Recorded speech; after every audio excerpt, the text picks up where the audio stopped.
તમારા ઘરમાં જે સોનું પડ્યું છે એ તમને કમાણી કરાવી આપે એવી એક યોજના સરકાર લઈને આવી રહી છે। ભારત સરકાર એક યોજના લઈને આવી રહી છે। આ યોજના અગાઉ હતી પરંતુ એ નવા રૂપમાં સરકાર આ યોજનાને લઈને આવી રહી છે અને આ યોજનાનું નામ છે નવી ગોલ્ડ મોનેટાઇઝેશન સ્કીમ। એટલે તમારા ઘરમાં જે સોનું પડ્યું છે એ તમને કમાણી કરાવી આપે એવી એક યોજના સરકાર લઈને આવી રહી છે અને એ યોજનાની અંદર શું શું હોઈ શકે છે એના વિશે હું તમારી સાથે વાત કરીશ।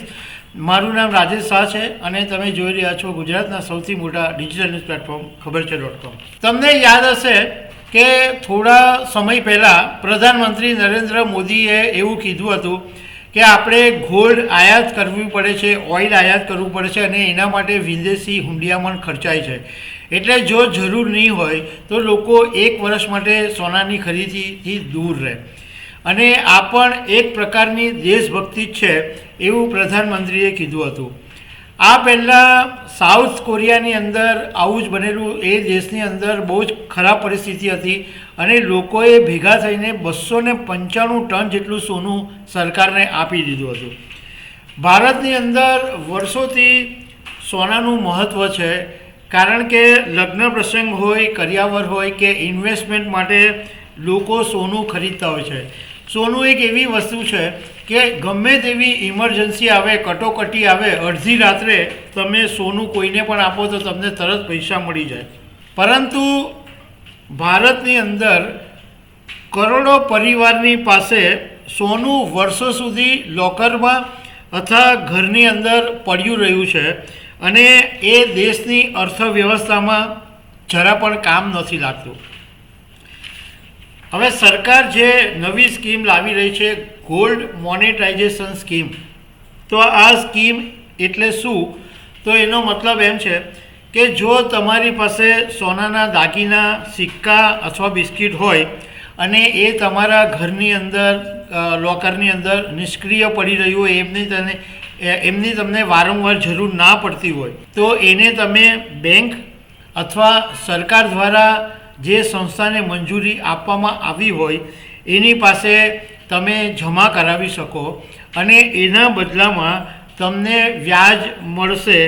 એટલે કે લોકરમાં જે નિષ્ક્રિય સોનું પડેલું છે એ તમને આવક ઊભી કરી આપશે। સરકાર આ યોજના શું કામ લાવી રહી છે? તો એનું કારણ એવું કહેવામાં આવી રહ્યું છે કે ભારત દર વર્ષે મોટા પ્રમાણની અંદર સોનું છે એ વિદેશથી આયાત કરે છે। આપણી પાસે એવી કોઈ મોટી ગોલ્ડ માઇન્સ જ નથી એટલે વિદેશથી જ આ સોનું ખરીદવાનો આધાર રાખવો પડે છે અને આ આયાત માટે દેશને ડોલરની અંદર મોટી રકમ ચૂકવવી પડે છે, જેને કારણે ભારતનું જે વિદેશી હુંડિયામણ છે એ બહાર ચાલ્યું જાય છે। એક અંદાજ પ્રમાણે ભારતીય પરિવારો પાસે લગભગ 30,000 ટન જેટલું સોનું સાવ નિષ્ક્રિય રીતે ઘરમાં અથવા લોકરની અંદર પડેલું છે।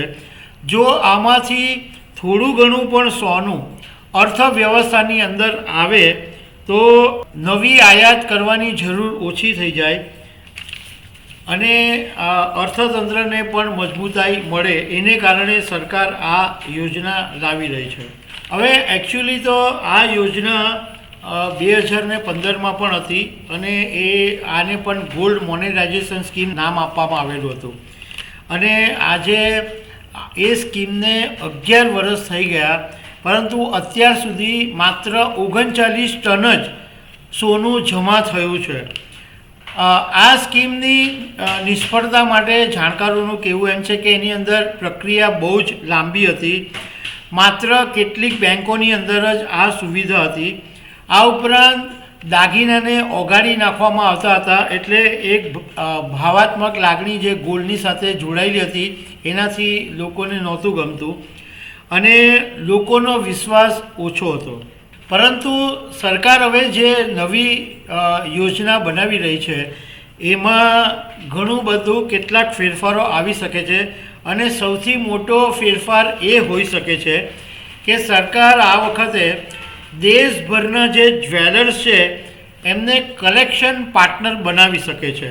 એટલે સૌથી મોટો ફાયદો એ થાય કે જો સરકાર જ્વેલર્સને આની અંદર જોડે તો લોકો પોતાના જે ઓળખીતા જ્વેલર્સ છે, કારણ કે જ્વેલર્સો પણ ફેમિલી જ્વેલર્સો છે, લોકો વર્ષોથી એક જ ઝવેરીની પાસેથી સોના ચાંદી ઘરેણાની ખરીદી કરતા હોય છે, કારણ કે એમને એની પર વિશ્વાસ હોય છે.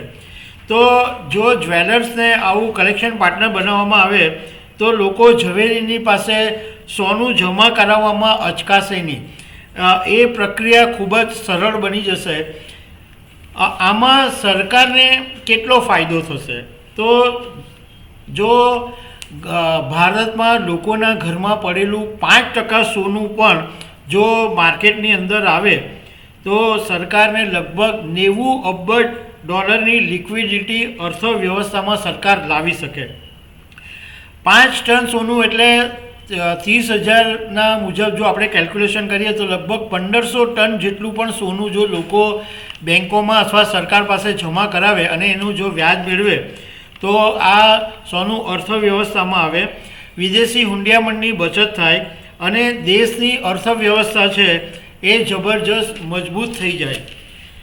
લોકોને તો ફાયદો છે કે તમારા ઘરની અંદર તિજોરીમાં કે ઘરમાં કે અથવા કોઈ જગ્યાએ તમારું સોનું સાવ નિષ્ક્રિય પડે, એના ₹1 નહીં આવે. તમે 10 વર્ષ પહેલાં જે લખ્યું એનું જે ભાવનું જે ફ્લક્ચ્યુએશન છે એનો તમને ફાયદો મળે, પણ એ સોનું જે ઘરમાં પડી રહ્યું હોય એનો કોઈ ફાયદો નહીં રહે. પણ હવે આ તમે જમા કરાવો બેંકની અંદર અથવા જો જ્વેલર્સને જવાબદારી આપવામાં આવે તો એના પર તમને વ્યાજ મળે. જો કે કેટલીક વાત સમજવા જેવી છે કે તમે આમે જમા શું કરાવી શકશો. તો સોનાના જે ઘરેણાં હોય એમાં તમારું હાર હોય, બંગડી હોય, વીંટી હોય, ચેન હોય એ બધું તમે જમા કરાવી શકો. સોનાના સિક્કા હોય એ જમા કરાવી શકો. સોનાના જે બિસ્કિટ હોય એ જમા કરાવી શકો. પણ માત્ર સોનું હોવું જોઈએ. ધારો કે તમારા ઘરેણાની અંદર હીરા, મોતી કે અન્ય રત્ન જો જડેલા હોય તો એનું વજન કાઉન્ટ નહીં થશે. માત્ર જે સોનાનું જે વજન હશે એ જ ગણતરીમાં લેવામાં આવશે. અને કદાચ આ નવી સ્કીમમાં પણ એવું બને કે તમે જે સોનું જમા કરાવો એ જ તમને પાછું નહીં મળે. ધારો કે તમે કીધું કે 1 વર્ષ પછી તમારે પાછું લઈ લેવું છે તો તમે જે જમા કરાવેલું છે એ નહીં મળશે, કારણ કે એ સોનું તો એ ગાડીને એને ફરીથી રિસાયકલ કરીને એને માર્કેટમાં ફેરવવાનું હોય છે. પણ તમને એક એક્ઝામ્પલથી સમજાવો કે ધારો કે તમે 100 ગ્રામની સોનાની ચેઇન છે એ તમે બેંક અથવા જ્વેલર્સ કે જે પણ કોઈ સરકારી સંસ્થાએ મંજૂરી આપેલી હોય એને તમે જમા કરાવો તો એની અંદર એ તમને 100 ગ્રામ સોનું પાછું આપવાની બાંહેધરી આપે. એટલે તમે જ્યારે પણ તમે એમ કહો કે ભાઈ મને પાછું લઈ લેવું છે તો એ 100 ગ્રામ શુદ્ધ સોનું જે તમે આપ્યું હોય એ નક્કી કરેલું હોય એ તમને પાછું મળે. અથવા તમને એમ કહો કે ભાઈ એ ભાવ મુજબનું તમને રોકડ કેશ જોઈતા હોય તો તમને મળી જાય, પણ જે તમે જ મૂકેલું છે એ પાછું મળવું મુશ્કેલ છે. જોકે આ હજુ નવી સ્કીમની ચર્ચા ચાલી રહી છે, સરકાર જ્વેલર્સની સાથે પણ વાત કરી રહી છે, એટલે ઘણા બધા ફેરફારો આવી શકે છે. તો દર્શક મિત્રો, આવી અનેક વાતો સાથે મળતા રહીશું. આભાર.